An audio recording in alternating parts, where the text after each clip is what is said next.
Est-ce que vous avez mis l'accent particulier sur le digital, étant donné que vous êtes en confinement et est-ce que ça fonctionne? Le monde qu'on vit en confinement risque d'être le monde qu'on va vivre après. Donc, Oui, j'aimerais bien qu'on retourne comme c'était avant, mais je pense qu'on va quand même porter ces séquelles-là pendant quelques années, dans un premier temps, et peut-être qu'il va falloir miser un peu plus sur des outils pseudo-distanciation pour le moment. Et la majorité des rendez-vous que je fais aujourd'hui, j'ai rencontré aucun client physiquement. ouais. C'est que de la visio.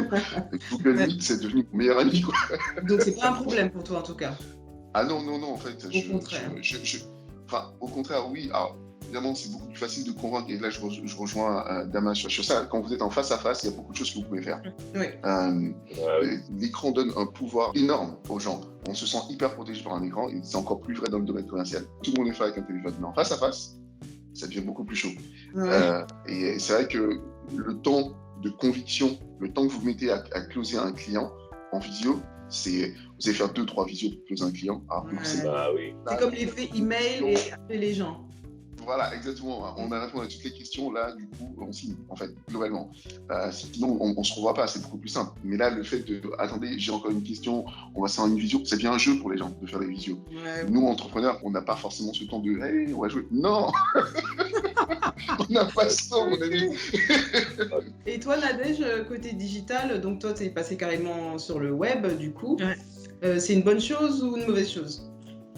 Euh, Bah, je suis un peu mitigée, un peu des deux. Bah là, actuellement, c'est une bonne chose parce que ça sert mes intérêts, mais Ouais. à long terme, non.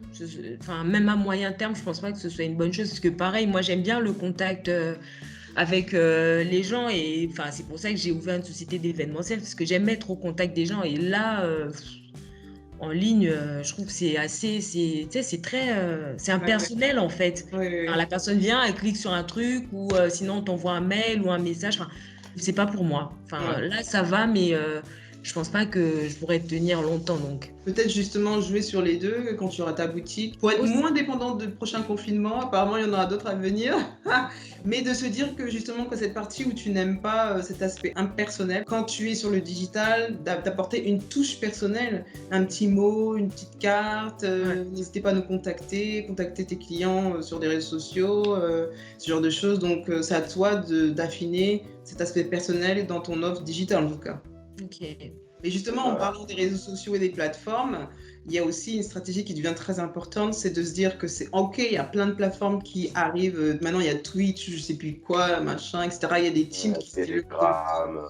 Voilà, exactement. C'est de se dire plutôt, selon mon service ou mon produit, choisir les bonnes plateformes sur lesquelles je vais communiquer. Par exemple, nous, We Tell Story Studios, on a décidé de ne pas se mettre sur Facebook parce que c'était pas intéressant, mais de se concentrer sur des plateformes très business comme Twitter, comme LinkedIn. Forcément, c'est notre première plateforme, et de garder Instagram pour la partie visuelle, créative. Et il faut qu'on montre cette touche créative à nos clients. Donc, c'est à vous de choisir les plateformes. Nous, on a décidé de ne pas se mettre sur Snapchat. Et c'est très bien parce que ça commence à 1. Et maintenant, il y a tous ces Insta Stories, il y a aussi les fonctions qui se développent, les reels, les machins, c'est pas possible. Selon votre business, à vous de choisir sur quelle plateforme communiquer. Et après, si vous avez la grâce d'avoir des équipes qui sont spécialisées dans ça, des équipes de community managers, de les laisser faire. Mais au début, en tout cas, choisissez pour ne pas perdre de temps parce que c'est vraiment une perte de temps de se mettre sur toutes les plateformes. Là, c'est pas possible. Je sais pas ce que vous en pensez. D'accord. Ouais, d'accord. Ouais, je suis d'accord.